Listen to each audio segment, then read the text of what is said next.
দর্শক স্বাগত এই সময় আমি ফখরুল আলম কাঞ্চন আপনাদের সঙ্গে আছি। আমরা এই অনুষ্ঠানে সমসাময়িক বিভিন্ন গুরুত্বপূর্ণ বিষয় নিয়ে আলোচনা করি। আজ আলোচনা করব রাজনৈতিক বিষয় নিয়ে। এই জন্য আমরা তিনজন অতিথিকে আমাদের স্টুডিওতে আমন্ত্রণ জানিয়েছি। আমাদের সঙ্গে আলোচনা করতে উপস্থিত আছেন বিএনপির প্রশিক্ষণ বিষয়ক সম্পাদক ABM মোশাররফ হোসেন, আছেন সাবেক বিরোধী দলীয় চিফ হুইপ ও জাতীয় পার্টির চেয়ারম্যানের উপদেষ্টা জনাব নুরুল ইসলাম ওমর। এছাড়াও আরও উপস্থিত আছেন সিনিয়র সাংবাদিক জনাব জাকারিয়া কাজল। স্বাগত জানাচ্ছি আপনাদের তিনজনকে। ABM মোশাররফ হোসেন, আপনার কাছে যাই। বৃহত্তম বরিশালের সন্তান আপনি। শনিবার আমরা দেখলাম বরিশালে বিএনপি বাধা বিপত্তি উপেক্ষা করে সমাবেশ করেছে।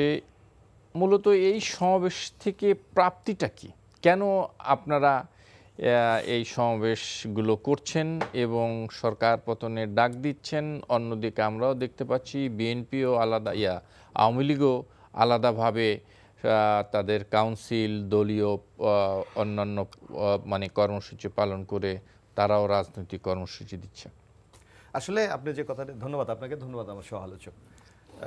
আপনি যে কথাটি বলেছেন যে আমরা কেন সমাবেশটা করছি, এটা কিন্তু আমরা স্পষ্ট ভাষায় বলেছি আমাদের দলের পক্ষ থেকে। তিনটা কারণে আমরা বলছি। একটা হলো দ্রব্যমূল্যের ব্যাপক ঊর্ধ্বগতি, জ্বালানি তৈলের মূল্য বৃদ্ধির এবং লোডশেডিং, এবং আগামী দিনে বিশেষ করে আগামী জাতীয় সংসদ নির্বাচন অবাধ, সুস্থ, নিরপেক্ষ করার জন্য একটি দল নিরপেক্ষ সরকারের দাবিতে আমরা এই আন্দোলন করে যাচ্ছি।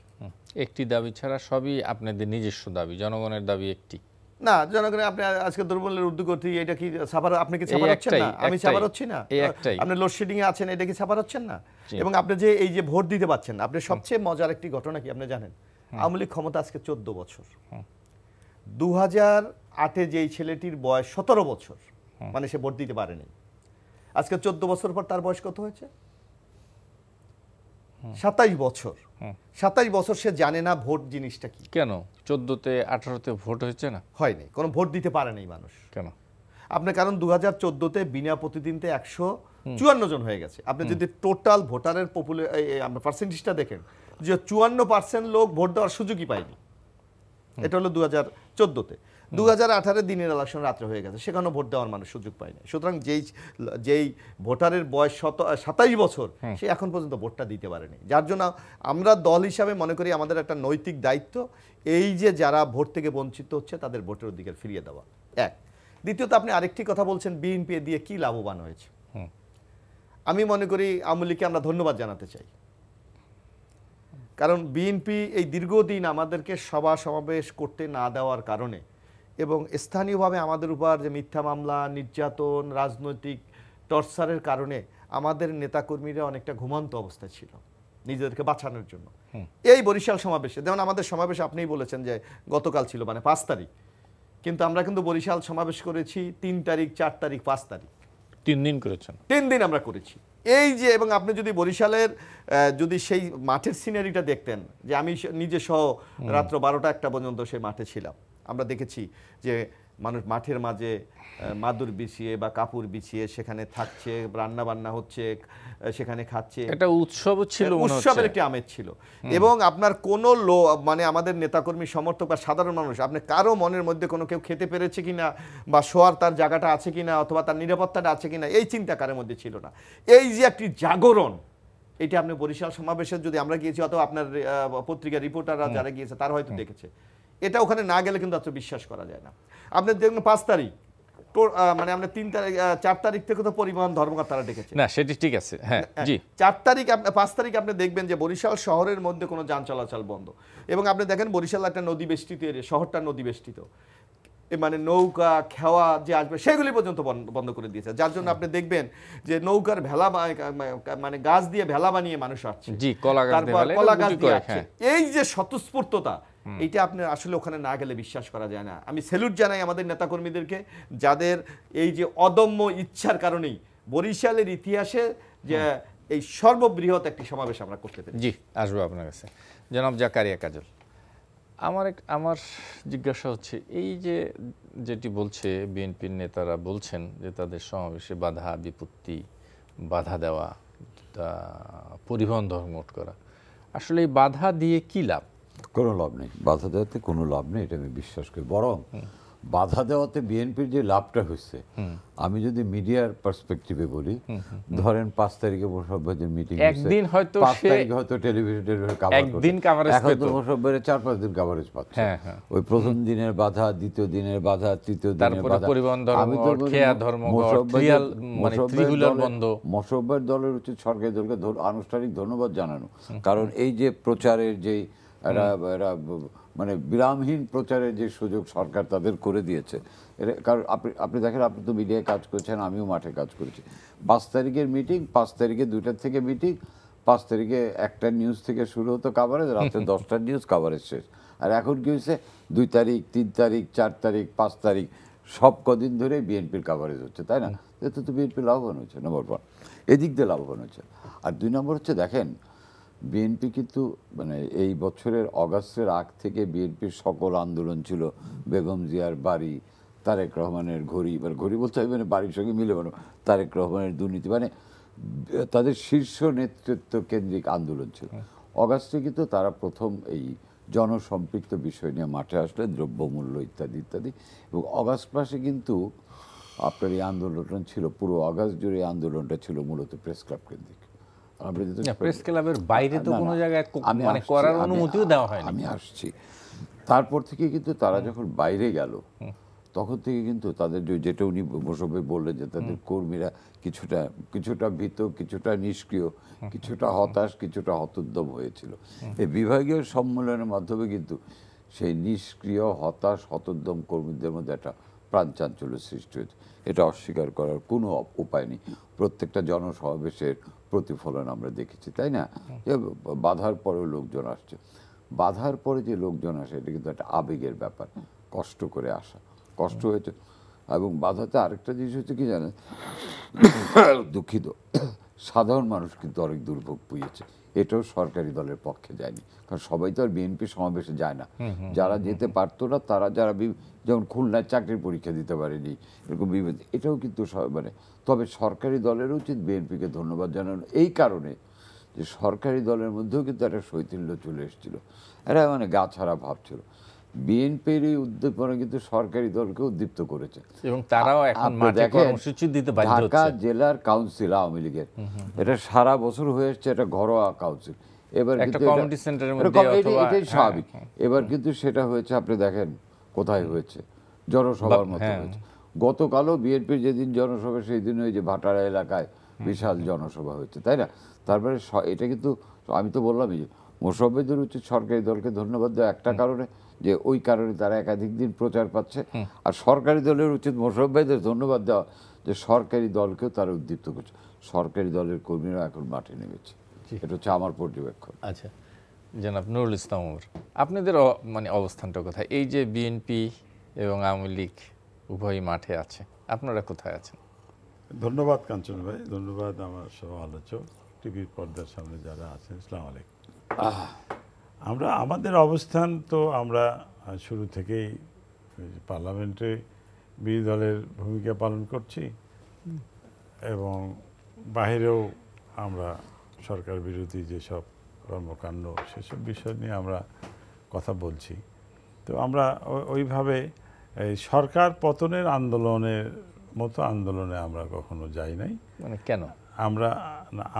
আমরা মনে করি যে একটা নির্বাচনের মাধ্যমে একটা সরকারের উত্থান পতন হতে পারে, এটা এই সিস্টেমটা চালু থাকা উচিত। আর এর মধ্যে দিয়ে একটা সরকার তার দেশ পরিচালনার ক্ষেত্রে জনবিরোধী যেসব কাজ আছে, এই কাজগুলোর বিষয় নিয়ে মানুষের সামনে কথা বলা। তার কারণ যে জনগণই সরকার বানাবে, জনগণই সরকারকে আবার নামাবে। হয়তো বলো আমরা বিরোধী দল হিসেবে আমরা মনে করি, কিন্তু সেই ক্ষেত্রে তো ভোট হতে হবে, ফেয়ার ইলেকশনটা হতে হবে। হ্যাঁ, আমরা ফেয়ার নির্বাচন চাই, আমরা বলছি যে ফেয়ার নির্বাচন হোক। এখন ফেয়ার নির্বাচন হতে হলে সবগুলো রাজনৈতিক দলের নির্বাচনে অংশগ্রহণ করতে হবে। এখন যে কারণেই হোক, হয়তো বিএনপির যে দাবি দাওয়া আছে, তারা যে দাবি দাওয়া নিয়ে আন্দোলন করার কারণে 2014-তে তারা নির্বাচনে আসে নাই, আবার 2018-তে তারা নির্বাচনে এসছে অনেক পরে এসে। আচ্ছা নুরুল ইসলাম, আমি যদি একটু এই প্রসঙ্গে একটু থাকতে চাই যে এই যে বিএনপি সমাবেশ করছে বিভাগীয় বিভাগগুলোতে, এখন তাদের গণসমাবেশের নামে যে সমাবেশ করছে, সেই সমাবেশে আমরা দেখতে পাচ্ছি যে এই পরিবহন ধর্মঘটের নামে সমাবেশে এক ধরনের বাধা দেওয়া হচ্ছে বলে বিএনপি অভিযোগ করছে। আপনারা এটা কিভাবে দেখেন? না, আমরা নয়, এটা সাধারণ। দেখেন, কিছু জিনিস আছে যে এইটা যতই আমি বোঝাইতে চাই মানুষকে, এটা মানুষকে বোঝানো যাবে না। এটা যে এই তাদের জনসভাটা যেন ভালোভাবে করতে না পারে, বেশি লোকের সমাবেশ যেন না হয়, তার জন্য এই পদক্ষেপগুলো। এখন তারা যেটাই বলুক যে বাস মালিক ধর্মঘট করছে, লঞ্চ মালিক ধর্মঘট করছে, এটা মানুষ বিশ্বাস করে না এটা। আর পাশাপাশি এটা যে আমার রাজনৈতিক অভিজ্ঞতা থেকে যেটা বুঝি, সেটা হলো যে এটা সরকারি দলের এটা পাওয়ারের একটা চরিত্র, যে সবসময়ই যে বিরোধী দলের জনসমাবেশ যেন বড় না হয়, তারা যেন বড় না করতে পারে, এটা একটা বিষয় আছে। আর এতে প্রশাসনও চায় যে তাদের যে দায়িত্বগুলো আসে, যখনই একটা বড় জনসভা, বড় ধরনের কোনো মিটিং মিছিল হয়, তখন তাদের কিছু দায়িত্ব তাদের ঘাড়ে আসে, যে কোনো রকম উচ্ছৃঙ্খলতা, কোনো ক্ষয়ক্ষতি না হয়। এই উচ্ছৃঙ্খলতা ক্ষয়ক্ষতিটা বন্ধ করতে গেলে প্রশাসনের যে স্ট্রেংথ আছে, প্রশাসন চায় যে আমাদের স্ট্রেংথের বাহিরে যেন জনসমাবেশ না হয়। মানে এত বেশি জনসমাবেশ হয়ে গেলে তাদের যে শক্তি আছে, সেই শক্তিতে তারা এই জিনিসটাকে কন্ট্রোল করতে পারবে না। এগুলো শান্তিপূর্ণ যদি সমাবেশ হয় তাতে সমস্যা কোথায়? সমাবেশ শান্তিপূর্ণ হলে কোনো সমস্যা থাকে না। তবে একটা জিনিস হলো যে দেখেন, আমরা যখন একটা মিছিল করি, যখন অনেক বড় মিছিল হয়, তো যত কথাই বলেন, আমার রাজনীতি জীবনের আমার অভিজ্ঞতা থেকে বলি, তখন আমাদের আর নিয়ন্ত্রণ থাকে না। আমি যত বড় নেতাই হই, কিন্তু ওই মুহূর্তটা আর আমার নিয়ন্ত্রণে থাকে না। উনি একটা খুব চমৎকার কথা বলেছে, যেটা আমি ভুলে গিয়েছিলাম। উনি একটা কথা বললেন না, যে পাওয়ারের একটা চরিত্র আছে এই বাধা দেওয়া। এটা কিন্তু আসলে খুব সত্য কথা, কারণ এটা আপনি দেখেন জাতীয় পার্টির আমলেও বিরোধী দল একই সমস্যার, ইভেন বিএনপির আমলেও একই সমস্যার সমাধান ফেস করেছে, এখন আওয়ামী লীগের আমলে করছে। একটা মজার বিষয় কি জানেন, আমাদের রাজনৈতিক দলগুলি বিরোধী দলে থাকতে যে বিষয়গুলির বিরুদ্ধে সবচেয়ে বেশি সরব থাকে, প্রতিবাদ মুখর থাকে, ক্ষমতায় গেলে সেই বিষয়গুলি সবচেয়ে নিবিড়ভাবে অনুশীলন এবং প্রয়োগ করে। আপনি দেখবেন এটা আমাদের রাজনৈতিক দলগুলো, এটা রাজনৈতিক দল। আমি একটু যাই জনাব এবিএম মোশাররফ হোসেন, আপনার কাছে একটু শুনতে চাই যে বরিশালের সমাবেশ তো হলো, আপনারা সমাবেশ করেছেন। এখন ডিসেম্বরে 10ই ডিসেম্বর আপনাদের ঢাকার বিভাগীয় সম্মেলনে, এর আগে আছে আপনার 9 তারিখে, সেটি তো আরো আছে, সেটি তো আছে, সিলেটে আছে, ফরিদপুরে আছে, সেটি তো আছে, হ্যাঁ সেগুলো হবে। কিন্তু ডিসেম্বর নিয়ে এক ধরনের আলোচনা আছে। আজকেও ওবায়দুল কাদের বলেছেন যে আমরা এখন ছাড় দিচ্ছি, ডিসেম্বরে আর কোনো ছাড় দেওয়া হবে না। আমরা 10ই ডিসেম্বরের কথা এই কারণে বলছি, আমরা মনে করি আওয়ামী লীগের মতো একটি রাজনৈতিক দল, তারা জনগণের কণ্ঠস্বরটা বুঝতে পারবে, কারণ তারা বলে আমরা অনেক প্রাচীন রাজনৈতিক দল। সুতরাং সেই দলের তো কিছু চিন্তা চেতনা থাকা উচিত, মানুষের কণ্ঠস্বরকে অনুধাবন করা উচিত। এখন আপনি দেখেন সারা বাংলাদেশব্যাপী যে দাবিগুলি আমরা উত্থাপন করেছি, এই সমাবেশগুলির মাধ্যমে যদি আমার মানে যদি আওয়ামী লীগের লোকরাও কিন্তু স্বীকার করছে, যেমন আওয়ামী লীগের সাধারণ সম্পাদক ওবায়দুল কাদের সাহেব বলছে যে ব্যাপক জনসমাগম হচ্ছে, অর্থাৎ আমাদের দাবির প্রতি সাধারণ মানুষের একটা ব্যাপক সমর্থন। না, কিন্তু জনসভায় ব্যাপক জনসমাগম হলেই আপনাদের দাবির প্রতি সমর্থন জানেন, অবশ্যই সেটা কিভাবে বলবেন? আপনি এই দেশের ব্যারোমিটার কি? আপনার জনপ্রিয়তা মাপার প্রথম ব্যারোমিটার হলো আপনার নির্বাচন, দ্বিতীয় হলো আপনার জনগণের সমর্থন। সেটা সমর্থন জনসমাবেশ দিয়ে কেন আপনি এখন বুঝাবেন এছাড়া তো কিভাবে? অন্য কোনো ওয়ে নাই। আপনাকে তো আমি ডেইলি তো আর নির্বাচন করতে পারবো না, আমাকে তো জনগণকে আজকে আপনি দেখেন আমাদের যে কোনো আন্দোলন বলেন, সংগ্রাম বলেন, এর আগের অতীতে যদি আমরা মূল্যায়ন করি তাহলে দেখবেন এই জনসম্পৃক্ততাই আন্দোলনের যৌক্তিকতা প্রমাণ করে। এখন আমাদের আপনি দেখবেন সারা বাংলাদেশের যে এই মানুষের গণস্রোত এবং মানুষের যে গণজোয়ার, এটা কিন্তু শুধু বিএনপির কারণে না, কারণ মানুষ যে ভোট দিতে পারছে না এটা সে ব্যক্তিও এফেক্টেড হচ্ছে। এই যে জিনিসপত্রের দাম, যে কিছুদিন আগে আমরা দেখেছিলাম যে দেশ রূপান্তর একটা নিউজ করেছে, একজন চাকরিজীবী উনি বলছে যে মাসে আমি 50,000 টাকা বেতন পাই, আমার সংসার চালানোর জন্য যে খরচ দরকার তাতে 15 দিনও হয় না, বাকি 15 দিনে আমি কিভাবে চলবো, আমাকে ধার দেনা করে চলতে হচ্ছে। এই যে সাধারণ মানুষের উপর যে এফেক্ট পড়ছে, এটা কি আপনারা রাজনৈতিকভাবে ব্যবহার করছেন? রাজনৈতিক না, আমরা তো যে কোনো রাজনৈতিক দল তো জনগণের পক্ষে থাকা উচিত। হ্যাঁ, যে কোনো দল, সেটা আওয়ামী লীগকে আমি আহ্বান জানাবো, তারাও জনগণের পক্ষে থাকা উচিত। যদি জনগণের পক্ষে যে দল না থাকে সেই দল কিন্তু হয়তো সাময়িক টিকে থাকতে পারে, দীর্ঘমেয়াদী কিন্তু কেউ টিকে থাকতে পারে না। যার জন্য আপনি দেখেন না ক্ষমতার পালাবদল হয় যে কোনো সময়। কেন পালাবদল হয়? জনগণ আপনার কাছে যখন সমর্থনটা উড্ড করে নেয়, যেমন আওয়ামী লীগ তো বোঝা উচিত যে আওয়ামী লীগ আজকে দেখেন আপনি যে আমাদের দেশের একটা ভোট একটা উৎসব ছিল, আজকে সেইটা এখন সেই উৎসবটা মানুষ ভোট দিতে যেতে চায় না, কারণ জানে যে আমি ভোট দিতেও পারবো না, আর ভোট দিলে এই রেজাল্টও আমি পাবো না, যাকে আমি নির্বাচিত করতে চাই উনিও হবে না, অন্য আরেকজন হয়ে যাবে।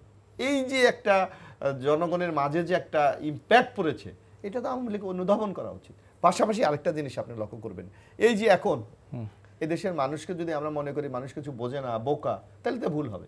এই যে এতদিন বিএনপিকে মাঠেই নামতে দেয়নি, মাননীয় প্রধানমন্ত্রী কি বললেন, বিএনপি মিছিল মিটিং করলে করতে পারে, মাঠে নামতে দেয়নি না, আপনারা মাঠে নামেন দেয়নি, নামেননি না দেয়নি, আপনাকে আমি বলি এখন তো নামছেন, এরকম যদি আগে 2 বছর আগে আপনারা নামতে না চেয়েছেন? না আমাদেরকে দেয়নি।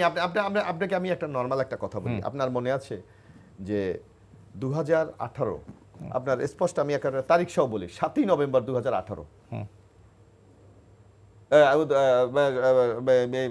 7ই নভেম্বর 2017 মাননীয় প্রধানমন্ত্রীর সাথে আলোচনা আছে। আমার স্পষ্ট মনে আছে আমরা যে 7ই নভেম্বর উপলক্ষে জিয়াউর রহমানের মাজারে গিয়েছিলাম, সেখান থেকে মাজারের কর্মসূচি সমাপ্ত করে আমাদের নেতৃবৃন্দ আলোচনায় গিয়েছিলেন।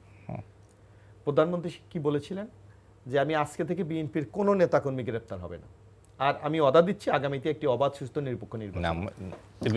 না আমি আপনাকে বলি, না আমি একটু বলি, না আমি মামলা কি মামলা, ফৌজদারি মামলা আপনার সেটা আলাদা, রাজনৈতিক মামলা। আমি একটা কথা বলি আপনাকে, আপনি যদি সেই ডিসেম্বর মাসটা দেখেন, নভেম্বর মাসটা আপনি দেখেন, এক মাসে প্রায় 400 মামলা বিএনপির নামে করেছে। তাহলে কি আপনি ওয়াদা কি রেখেছেন বা আপনি সেই কর্মসূচি কি পালন করতে দিয়েছেন? এক। দ্বিতীয়ত আপনি দেখবেন যে আমাদের উপর এই যে কিছুদিন পূর্বে আপনি দেখবেন যে ঢাকা মহানগরীর উত্তরের কমিটি, যেটা আমানুল্লাহ মানার আব্দুল সালাম হয়েছে, তারা মাজারে ফুল দিতে গিয়েছে। আমি এটা বলি, এটা আগেও ছিল না ছিল, কোনোদিন এইটা ছিল না, ছিল চরিত্রটা আমি একটু বলি, চরিত্রটা আপনাকে বলি। সেখানে পুলিশের তাদেরকে বাধা দিয়েছে, তাদের 10টা প্রোগ্রাম ছিল, 10টা পুলিশের সাথে সেখানে আপনি যাই বলেন, পুলিশ হয়তো বলছে সংঘর্ষ হয়েছে, ঠিক আছে, 11:30টার মধ্যে 147 জন লোকের নাম, পিতার নাম, ঠিকানা সহ মামলা কিভাবে সম্ভব যদি পূর্ব পরিকল্পনা না থাকে? পুলিশের দক্ষতা, এটা আমি আসি দেখি, এইটা জানাব জাকারিয়া কাদের কি বলে। আমার মুশকিলটা হলো কি, দুজন রাজনীতিবিদ, তাই না? কাজে এখানে যদি আওয়ামী লীগের একজন থাকতো হয়তো মোশাররফের এই কথাগুলো জবাব দিতে পারতো। আমি তো আর আওয়ামী লীগের নেতা না। তো আমার কাছে যেটা মনে হয়, আমি একজন অবজারভার বা পর্যবেক্ষক হিসেবে যেটা দেখি, এই অভিযোগগুলো কিন্তু পাল্টাপাল্টি আছে।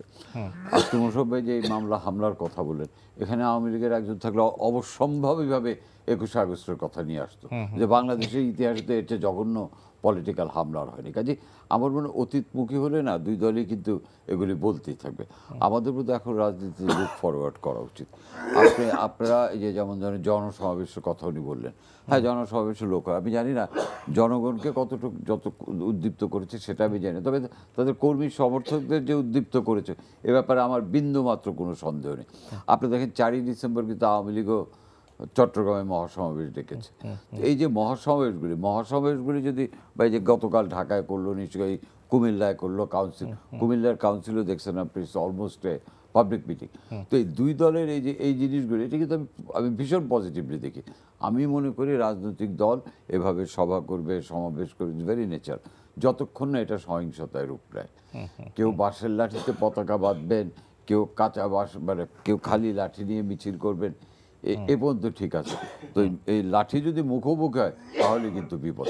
এছাড়া যতক্ষণ এই লাঠি মুখোমুখি না হবে, আওয়ামী লীগ এবং বিএনপি বাংলাদেশের দুটি বড় দল, তাদের এই রাজনৈতিক কর্মকাণ্ড কিন্তু আমাদের এই যে জনসভা করছে, পথসভা করছে না, কিন্তু জনসভা যে করছে মানে জাকের কাজল, আমরা যেটি এবিএম মোশাররফ হোসেন বললেন যে রাজনীতিতে বাধা দেওয়া, মামলা দেওয়া, গ্রেপ্তার করা, এটি কি আপনি কি মানে না এটা আমি সেটাই তো বলবো, আমাদের রাজনীতির বৃত্তগুলো যে মোশাররফের বিরোধী দল থেকে এই কথা বলছেন, আমি নিশ্চিত মোশাররফের ক্ষমতা আসলে আওয়ামী লীগে অভিযোগগুলি করবে।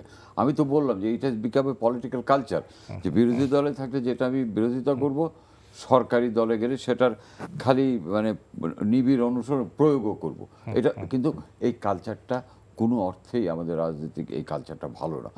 আমাদের বড় রাজনীতিগুলি উচিত এই কালচারটা থেকে বেরিয়ে আসা, এবং সেই বেরিয়ে আসাটা আমরা কবে দেখব, this is a $1 million question. আমরা আসতে চাই জনাব নুরুল ইসলাম ওমর, শুনতে চাই আপনার কাছ থেকে।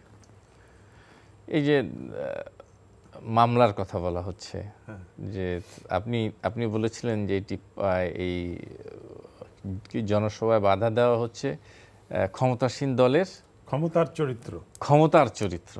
মামলাও কি এরকম? মামলা, গ্রেপ্তার, এটাও কি ক্ষমতার চরিত্র? এটা এর মধ্যেই পড়ে আর কি। আপনি দেখেন এই যে যেমন এই যে মোশাররফ ভাই বলতেছিল, একটা কথা হলো রাজনৈতিক মামলা। দেখেন খুব দুঃখজনক, সেটা হলো যে আমি ছাত্র রাজনীতি পাকিস্তান পিরিয়ডে আমার শুরু, 68-69 আন্দোলনও করেছি। তখন দেখেছি আমার চাচা ছিল ভাষা সৈনিক, উনি মাঝে সাঝে জেলখানায় থাকতেন পাকিস্তান পিরিয়ডে। তখন রাজবন্দি ছিল, পলিটিক্যাল লিডারদের ধরা হলে এটা রাজবন্দি, এবং তাদের রাজবন্দীদের একটা সম্মান ছিল, আলাদা সম্মান ছিল। কিন্তু দুঃখজনক হলেও বলতে হবে যে এই স্বাধীনতার পরে আর রাজবন্দি নাই। স্বাধীনতার পরে হলো প্লেট চোর, গ্লাস চোর, গাছ চোর। হ্যাঁ, একজন পলিটিক্যাল লিডার, সে যে দলেরই হোক, যে দলই ক্ষমতায় থাকুক, এই ঘটনাগুলো হয়ে আসতেছে। এখন কিন্তু আর রাজবন্দি নাই, জেলখানায় কোনো রাজবন্দি সম্মান কেউ পায় না আর কি। না, কারণ রাজনৈতিক কারণে তো বন্দি করা হয়, গাড়ি পোড়ানো, নাহলে বোমা মারা, মানে অভিযোগে গ্রেপ্তার করাই হয়। ওই অভিযোগ উনি যে কথাটা বললেন ওনার চাচা, তখন সম্মান মানে কি, রাজনৈতিক বন্ধুরা অনেক হাইলি রেসপেক্টেড ছিল, কারণ তখন তাকে রাজনৈতিক ভিন্ন মতের জন্য গ্রেফতার করা হতো। আর এখন উনি যেটা বললেন আর কি, তো এই জিনিসটা তো হয়ে আসছে। এটা হলো একক কোনো দলকে আমি দায়ী করছি না, এটা স্বাধীনতার পর থেকে হয়ে আসছে। এখনও যেটা হয়ে আসছে সেটা এখন পর্যন্ত এই রকম ঘটনাগুলো হয়ে আসছে।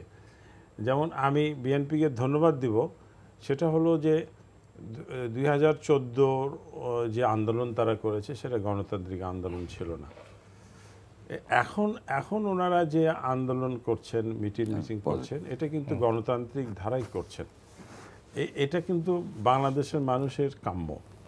তার কারণটা হলো যে আমি রাজনীতি করি, আমি দল করি, আমি শুধু আমার ক্ষমতায় যাওয়ার জন্য আমার গণতান্ত্রিক অধিকারটা আমি ব্যবহার করতে চাই। বিএনপি গণতান্ত্রিকভাবে, রাজনৈতিকভাবে কর্মসূচি পালন করছে, কিন্তু আপনি বলেছেন ওই যে ক্ষমতার চরিত্র, সে ক্ষমতার চরিত্র মানে চরিত্র দেখতে গিয়ে দেখলাম যে বাধা দেওয়া হচ্ছে, হামলার ঘটনা মানে ঘটেছে। আজকে সমাবেশ থেকে ঢাকায় এসছে, সে মামলা, না এটা আমি বলছি, মামলায় গ্রেপ্তার হয়েছে। আপনি যেটা বলতেছেন না ওটা তো বলছি আর কি। তো বিষয়টা হলো যে আমি বিএনপিকে ধন্যবাদ দিচ্ছি এই কারণে যে তারা ওই পথ পরিহার করে যে গণতান্ত্রিক ধারায় আন্দোলন করার যে চেষ্টা তারা করছে, এবং আমার মনে হয় যে যত বাধাই হোক তারপরেও কিন্তু তারা সাকসেসফুল হচ্ছে। এবং এর চাইতে অনেক বেশি বাধা পাকিস্তান আমলে আমরা সরকার বিরোধী যে আন্দোলন করেছি, তো তখন কি ছিল, শহীদ মিনারে যেতে পারিনি। শহীদ মিনারে 21শে ফেব্রুয়ারিতে আমরা শহীদ মিনারে যাব, রাতে আমরা পালায়ে থেকে এক জায়গায় হয়ে একসঙ্গে ঢুকে পড়তাম শহীদ মিনারে।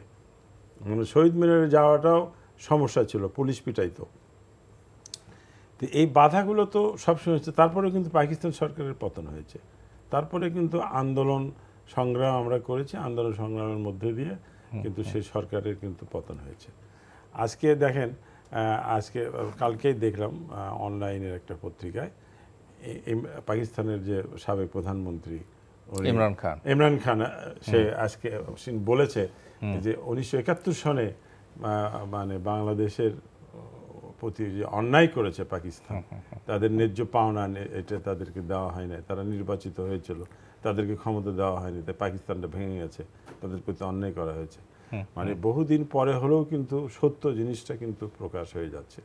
তা এই জন্য আমি বিএনপিকে ধন্যবাদ দিলাম যে তারা যে গণতান্ত্রিক, যখনই আমি বিরোধী দল হিসেবে গণতান্ত্রিক ধারে আন্দোলনটা করব না, তখনই সরকারকে সুযোগ দেওয়া হয় স্টিম রোলার চালানোর। আর যখনই গণতান্ত্রিক ধারায় আমি আন্দোলনগুলো করব, তখন সরকার অগণতান্ত্রিক সরকারের চরিত্রটা কিন্তু জনগণের কাছে ভেসে ওঠে। এতে কিন্তু বিরোধী দলের ক্ষতি হয় না, এটা সরকারি দলেরই ক্ষতি হয়। দেশের মানুষ বোঝে, দেশের মানুষ হয়তো সবসময় রিপ্লাই দেয় না, কিন্তু রিপ্লাই দেওয়ার সুযোগ আসলেই কিন্তু তারা রিপ্লাই দিয়ে দেয়। কিন্তু বিরোধী দল হিসেবে আমার যেটা কাজ, এটাও পরিষ্কার যে আমি বিরোধী দল, আমার কথা মতো দেশ সরকার পরিচালনা করবে না, এটা যেমন সত্য, তেমনি আমার উচিত হলো যে সরকারের অনিয়মগুলো এইটা মানুষের সামনে তুলে ধরা, মানুষকে বলা। তাহলেই একটা সময় আসবে যে সময়টা, যেমন একটা সময় এসছে, এখন কিন্তু সরকার অতটুকু বাধা দিতে পারছে না। বিএনপি মিটিং কিন্তু করছে, সমাবেশগুলো করছে। এমন যে 10ই ডিসেম্বর, হ্যাঁ 10ই ডিসেম্বরে যে বিএনপির প্রোগ্রাম, এখানে আওয়ামী লীগের সেক্রেটারি জিয়ার জনাব আব্দুল কাদের সাহেব যে কথাটা বলেছেন যে আমরা ছাড় দিব না, আমার কাছে মনে হয়েছে এটাও একটা পলিটিক্যাল রাজনৈতিক কথা না। কিন্তু ছাড় দেওয়ার কি আছে? আমি সমাবেশ করব, আমি কর্মসূচি পালন করব, আওয়ামী লীগের বা বিএনপির ছাড় দেওয়ার কি আছে? নিশ্চয়ই শোনেন, এনাদের তো 111-এর একটা অভিজ্ঞতা আছে যে যদি আজকে সরাসরি আপনি ছাড় না দিতে চান, একটা সমাবেশকে যদি আপনি ছাড় তো দিচ্ছেন না, ছাড় দিচ্ছেন, সমাবেশ দিয়ে যদি আপনি বন্ধ করতে হবে, আমি আবার ওই যদি লাঠি বইটার মতো অবস্থার সৃষ্টি হয়, তাহলে কিন্তু সবার ভাগ্যেই দুর্যোগ নামে আসবে। এবিএম মোশাররফ হোসেন, আপনার কাছ থেকে যাব, আমি একটু ছোট করে আপনার কাছ থেকে শুনে নেই, তারপর অন্য একটু ভিন্ন প্রসঙ্গে যেতে চাই। শনিবার ফরিদপুর 2 আসনে উপনির্বাচনের ভোট হয়েছে। 2 জন প্রার্থী ছিল, নৌকা এবং বটগাছ, এবং ইভিএমে ভোট হয়েছে। যেটা সবচেয়ে গুরুত্বপূর্ণ বিষয় সেটি হচ্ছে ভোটের হার দেখানো, মানে ভোটের হার আমরা দেখছি মাত্র 26.27। হ্যাঁ, আপনাকে তো আমি একটা কথা বলেছি যে এই সরকার এই যে ভোটের অধিকার যে মানুষের কেড়ে নিয়েছে, যার জন্য ভোটের প্রতি মানুষের কোনো আস্থা নেই। আপনি দেখেন এই নির্বাচন, না সেটি হবে নাকি না, যেহেতু আপনারা নাই, প্রধান বিরোধী দল নাই, মানুষের টোটালি জাতীয়, আচ্ছা আমি একটু শুনি, জাতীয় পার্টি কেন এই নির্বাচনে অংশ নিল না? বিএনপি তো তারা ঘোষণা দিয়ে বলেছে যে এই সরকারের অধীনে তারা আর কোনো নির্বাচনে যাবে না, তো জাতীয় পার্টি কেন নাই? আমাদের কেন্দ্রীয় কোনো সিদ্ধান্ত আছে যে সেখানে নির্বাচন না করার আর কি। কেন, মানে আওয়ামী লীগকে ছাড় দেওয়া? না, এটা এখন বলতে পারেন, তার কারণ হলো যে যেহেতু আমাদের ওখানে ক্যান্ডিডেট দেওয়া হয় নাই, সেখানে এটা আপনি বলতে পারেন যে আওয়ামী লীগকে ছাড় দেওয়া। আসলে তো আমরা ছাড় দেই না, আমরা গাইবান্ধা আমরা নির্বাচন করছি না, আমরা তো ওইভাবে ছাড় দেওয়া এখানে তো নেই।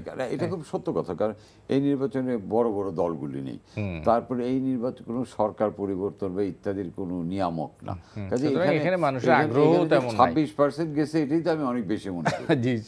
এখানে শোনেন, আমি একটা কথা বলি, এই যে এই ভোটার কম উপস্থিতি, মোশাররফ ভাই যেটা বলেছে হতে পারে সেটা, কিন্তু দেখেন আমেরিকার মতো দেশ, না সেটি ভিন্ন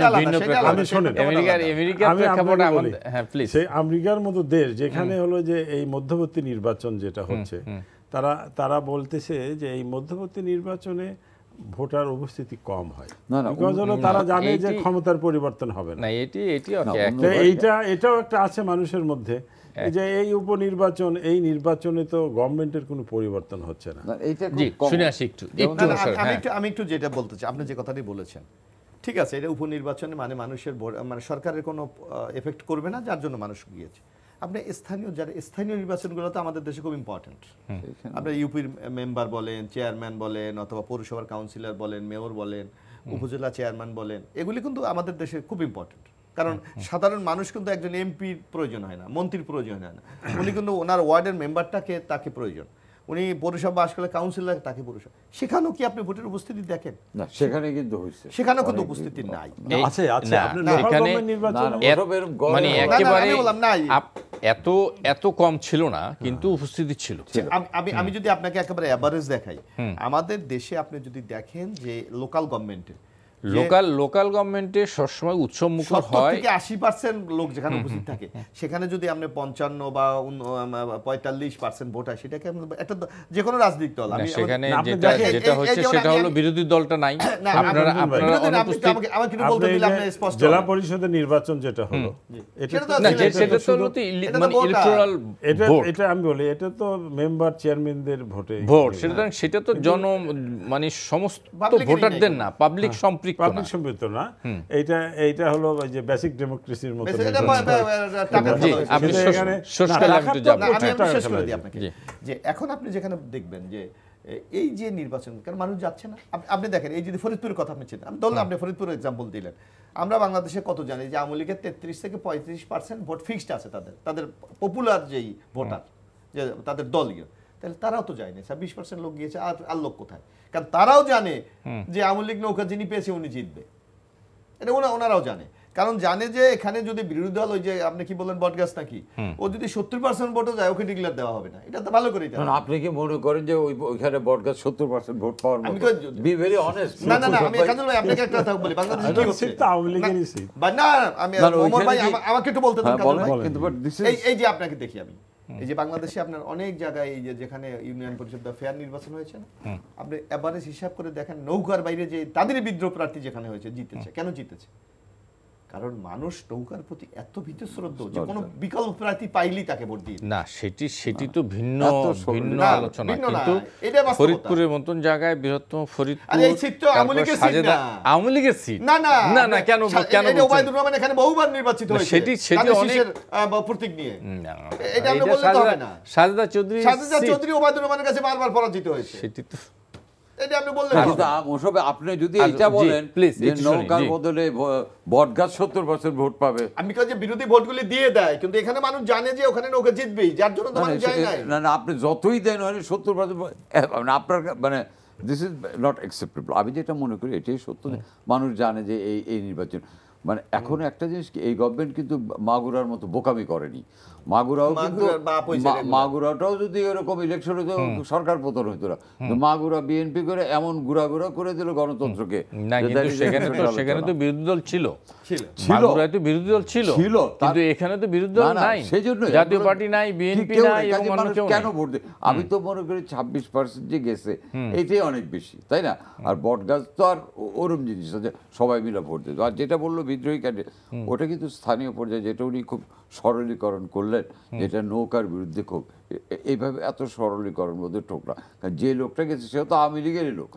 ওখানে ওই সব এলাকায় ব্যক্তিগত রাজনীতি, ব্যক্তিগত পরিচয় ওই প্রতীকের পরিচয় থেকে অনেক বেশি না, কাজ কিন্তু করে। এটা তো ঠিক যে ক্ষমতাসীন দীর্ঘ সময় ক্ষমতা থাকার কারণে নিজেদের মধ্যেই এক ধরনের প্রতিদ্বন্দ্বী এটা হয়, গড়ে এটা প্রতি মানে জায়গায় গড়ে উঠেছে, আপনি খালি- এবং তারা যখন না, না, বিদ্রোহী আপনি- ক্যান্ডিডেটও তারা তাদের নিচ্ছে। হ্যাঁ, কারণ নিচ্ছে। তাদের জনসমর্থনের বেশি। আমি শেষ করি, আপনি দেখেন যে দলই ক্ষমতায় যায়, ক্ষমতার বাইরে যে দলগুলি আছে তাদের মধ্যে আপনি দেখেন না, বিএনপির জনসভায় যখন ওই কমিটি গঠন হয় তখনও চেয়ার ছড়াছড়ি হয়। এটা বাংলাদেশের রাজনীতির একটা চরিত্র।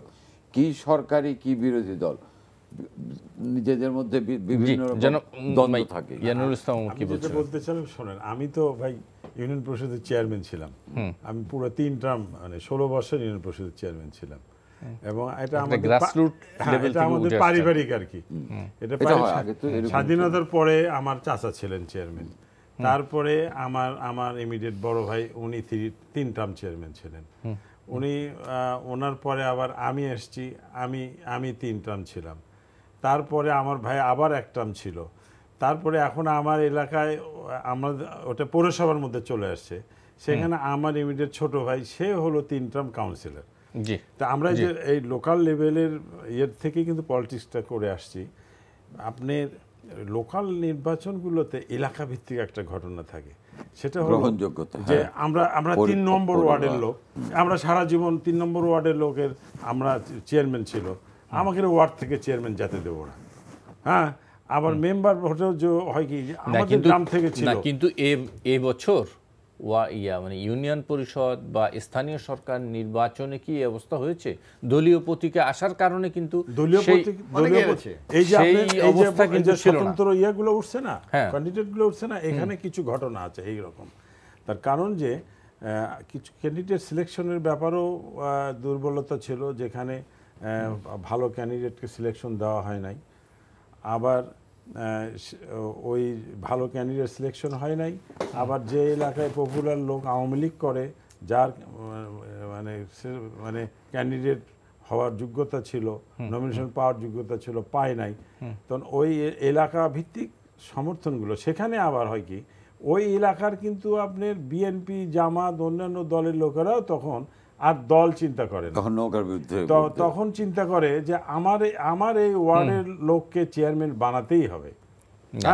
দুইটা কারণ, একটা হলো আমার ওয়ার্ডের লোককে আমি চেয়ারম্যান বানালাম, দুইটা হলো নৌকাকে হারাইলাম। আরেকটা কথা, এবার আমি একটা পয়েন্ট দিচ্ছি, আপনি খেয়াল করেছেন এই নৌকা প্রতীক মশকে যে হারাই পর শতাধিক জায়গায় কিন্তু চেয়ারম্যান ইলেকশনে আওয়ামী লীগ কোনো প্রতীক দেয়নি, কত দেয় নাই মানে সমঝোতা হতে ওই তো হতে পারেনি, কাউকেই নৌকা প্রতীক দেওয়া হয়নি, সেটা মিন করছি যে 170-এর মতো ইউনিয়ন কাউন্সিলে কিন্তু আওয়ামী লীগ নৌকা প্রতীকই দেয়নি।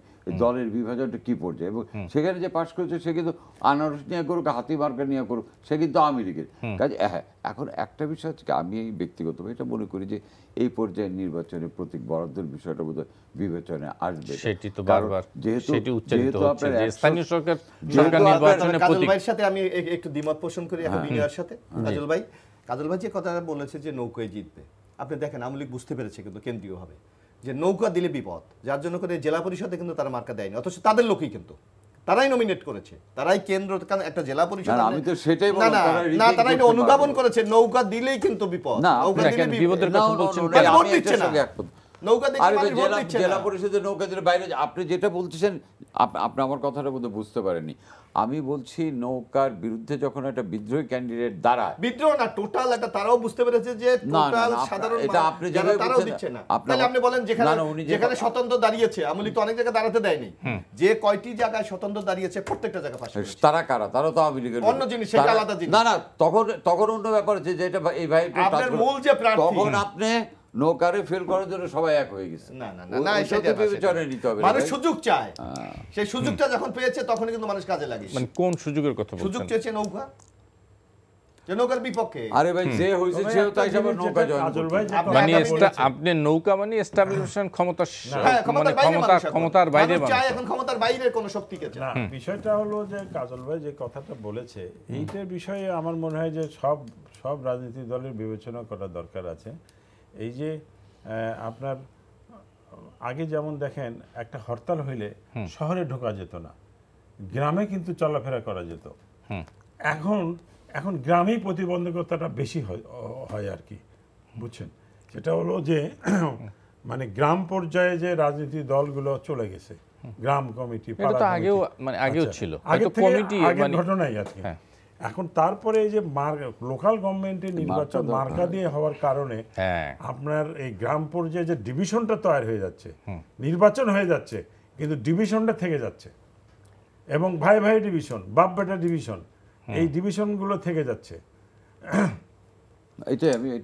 এই জিনিসটা যদি এটা বিবেচনা করা যায়, যত লোকাল গভর্নমেন্টগুলোতে দলীয় মার্কা নয়, তাহলে কিছুটা হলো সম্প্রীতি বজায় থাকে না ভাই। এটা কিন্তু হয়েছে প্রায় 170টার মতো ইউনিয়ন পরিষদ নির্বাচনে কিন্তু আওয়ামী লীগ শেষের দিকে আর মার্কা দেয়নি। কাজে আমার মনে হয় এই বিষয়টা নিয়ে আরো ইয়ে হবে। মার্কা দেয়নি মানে মানে কাজল ভাই আপনি যেটা বলছেন না, এটাকে দেয়নি বলতে আপোষে সরলীকরণ করে এই ব্যাপারে না আপোষে দেয় নাই তা না, যেটি হয়েছে সেটি হলো সিদ্ধান্ত হয়তো সেন্ট্রাল থেকে সিদ্ধান্ত দিছে করিমকে এই মার্কা দেওয়ার জন্য, কিন্তু স্থানীয়ভাবে দেখা যাচ্ছে যে আমি এটার সঙ্গে জড়িত ছিলাম আমার ইউনিয়নে। হ্যাঁ। আমি কখনো কোনো নির্বাচনে জড়িত নেই, যেহেতু যা হয় নিজের আত্মীয় স্বজন। আমি একটা ইউনিয়ন কাউন্সিলের নির্বাচনে জড়িত ছিলাম, ওখানে আমাদের ইয়েই ছিল যাতে মার্কাটা না দেওয়া হয়, মানে আমার প্রার্থী, মানে কেন, এবং আমার প্রার্থী জয়লাভ করেছে। মানে আমি আসছি কারণ দেখেন এগুলো তো বললে তো অন্য কথা বলতে পারি, মার্কা দেওয়ার ক্ষেত্রে তো কেনা বেচার একটা বিশাল ব্যাপার হয়, এটা বাস্তবতা। আমার প্রার্থী ওই আর্থিক অতটা সক্ষমতা ছিল না, যার জন্য মানে আমার যে দুজনেই আওয়ামী লীগের যে অপোনেন্ট, তার অর্থনৈতিক শক্তি অনেক বেশি। একটু যোগ করি আপনার সঙ্গে, এখানে আরেকটা সুবিধা হয়, সেটা হলো ধরেন যে আমি জাতীয় পার্টি করি, আমি চেয়ারম্যানের দাঁড়াইলাম, আমার এক ভাই হয়তো বিএনপি করে, আওয়ামী লীগ করে, তো যখন আমি মার্কা নিয়ে নির্বাচন করতেছি তখন আমার ভাইয়ের প্রকাশ্য আমার পক্ষে কাজ করাটা সমস্যা হয়ে যাচ্ছে। হ্যাঁ, দল থেকে হুমকি থাকে যে বহিষ্কার করে দেওয়া হবে যদি তুমি অন্য দলে কেন্দ্র করছো। আর যখনই মার্কা থাকবে না তখনই কিন্তু আপনার ভাই ব্রাদার আত্মীয় স্বজন যারা যে দলই হোক না কেন, তখন হলো যে আমার ভাই নির্বাচন করছে, অতএব আমার ভাইয়ের পক্ষে। তখন দেখলাম যেটা আমার অভিজ্ঞতা, আমরা শেষের দিকে আমি শেষ করছি এক লাইনে, তখন দেখলাম যে খালি আমার কেন্দ্রে না, এরকম মানে মানে বিরোধের কারণে প্রায় 170টা ইউনিয়ন পরিষদে, কিন্তু গোপালগঞ্জে দেখেন আপনি, গোপালগঞ্জ, মাদারীপুর, শরীয়তপুর, ব্রাহ্মণবাড়িয়া, এটা কাজল ভাই যেভাবে সরলীকরণ করেন আমি এইভাবে দেখি না। আমি মনে করি যে আওয়ামী লীগের নৌকা প্রতীক দিলে ওখানে ওই প্রার্থীর হারবে, যে কারণে যদি গোপালগঞ্জে নৌকা হারে, যদি মাদারীপুরে নৌকা হারে, যেটা আওয়ামী লীগের না, এটা হচ্ছে নিজেদের, আপনি কি তারা নৌকা হারা না নিজস্ব একাধিক, না না নিজস্ব একাধিক ক্যান্ডিডেটের কাছে সিদ্ধান্ত নেওয়ার ক্ষেত্রে যখন কেন্দ্র থেকে ঘোষণা করা দলের ঐক্য বজায় রাখার জন্য মার্কা না না এটা একটা ঘটনা আছে। একটু এবিএম মোশাররফ হোসেন আমি শেষ 30 সেকেন্ড শুনে আমি সন্তুষ্ট, না আমি শেষ করে দেব। যেভাবে কাজল ভাইয়ের সাথে আমি একেবারে তাকে বিনয়ের সাথে বলছি, কাজল ভাই যেভাবে আমরাও তো মাঠে দেখি যে এই 14 বছর আওয়ামী লীগ ক্ষমতায় থাকার কারণে তাদের মধ্যে যে ক্ষমতার দম্ভ, এবং এই যে কথাটি বলা হচ্ছে লোকাল পর্যন্ত নৌকা দেওয়ার কারণে, মানে মার্কা দেওয়ার কারণে, আপনি দেখা যাচ্ছে যে এটা সত্য যে হয়তো যে লোকটা যোগ্য তাকে দিচ্ছে না, মাস্তান তাকে দিতে হবে, কারণ ওই বিরোধী দলকে পিটাইতে হবে। তাকে যদি চেয়ারম্যান না বানায়, ওখানে হয়তো বিরোধী দল সবচেয়ে জনপ্রিয়, তারা আগামী দিনে সবচেয়ে বেশি ভোট পাবে, যে ওকে দিয়ে পিটাতে হবে। এই কারণে সাধারণ মানুষের মধ্যে যে ক্ষোভ, সেই ক্ষোভের ভয়তেই তারা এই জেলা পরিষদও কেন্দ্র থেকে ঘোষণা করেছে, এবং আওয়ামী লীগের যাদের নেতা, যেমন একটা সিট আপনি যদি চিটাগাং চিন্তা করেন 15টা এমপি, সেখানে যাকে আপনি চেয়ারম্যান বানাবেন তাকে কেন নৌকা দেবেন না? কারণ ওই সাহসটা তারা পায়নি। এমপিরা তো ভোট দেয়নি ভাই, আমি সেইটা বলছি না, আমি বলছি একটা আসনে এই যে ঢাকাতে আপনি কতগুলি সিট, সেখানে আপনি কেন নৌকা দেননি? একদম শেষ, মানে শেষের দিকে, কারণ হলো আপনি সাহস পান নাই, নৌকা দিলে আপনার বিদ্রোহ প্রার্থীর কাছে আপনি হারবেন। যার যার মানে নিজের সন্তুষ্টির জন্য ব্যাখ্যা দিতে পারে সব যে নৌকা, কিন্তু আমি মনে করি এই না দেওয়ার পিছনে দলীয়, একটা দলের 4 জন লোক, আমি আপনাকে ভাই আপনি তো সিদ্ধান্ত নিছেন কাজল ভাই যে আপনি নৌকাতেই দেবেন, আমি এখানে কেন দেবেন? আমি আপনার সঙ্গে কথা বলি, আমার দলীয় ঐক্য ধরে রাখার প্রয়োজন, মানে আওয়ামী লীগের আমি যেটা মনে করি, আমার অভিজ্ঞতা যেটা বলে 3 জন আছে, কারে দিয়ে আরেকজনের বিরাগ, না কিন্তু প্রার্থী তো একজনকেই দিতে হবে না, এই জন্যই বলা হয়েছে যে ঠিক আছে তোমরা ওই যে ফ্রি করে দিলাম, যে খুশি আসো, এটা হলো দলীয় ঐক্য রক্ষা। এটি মনে হয় এই জন্য করা হয়েছে যেহেতু বিরোধী দল কেউ নাই, না সেটা তো বিরোধী দল কেউ নাই, আপনারা মানে আওয়ামী লীগের 3 জন, সেহেতু আমার মনে আর সময় নাই, আমি জনাব ওমর আপনি একদম 10 সেকেন্ড শেষ করে দিচ্ছি। ভিন্ন মত থাকতে পারে, মোশাররফ ভাই যেটা বলছে সেটা হলো যে তারা একটা ওয়ান সাইডেড হয়ে গেছে, যে তারা ওই সরকার সর্বক্ষেত্রেই সরকার বিরোধী জিনিসটাই তারা সবসময় দেখছে। আমি ওয়ান সাইডেড হয়ে বলি না, সেটা হলো যে এভারেজ চিন্তা করলে পরে যেটা পাওয়া যায় সেটা হলো যে এই লোকাল পর্যায়ে ডিভিশনটা অত্যন্ত বড় এবং লোকাল পর্যায়ে যেহেতু বিরোধী দল নেই, যেহেতু আওয়ামী লীগ, সুতরাং সেই ক্ষেত্রে থাকলেও আমার মনে হয় যে আগে যেটা হয়তো ওইভাবে হলেই ভালো হয়, একদমই নাই, মানে প্রতীক দলীয় প্রতীক নিতার সময় একদমই নাই। আমি শেষ করতে চাই জনাব এবিএম মোশাররফ হোসেন, জনাব নুরুল ইসলাম ওমর এবং জনাব জাকারিয়া কাজল, আপনাদের 3 জনকে অনেক অনেক ধন্যবাদ। দর্শক আপনাদেরকে ধন্যবাদ যারা এতক্ষণ আমাদের সঙ্গে ছিলেন। আগামী অনুষ্ঠানে আবার দেখা হবে। শুভরাত্রি।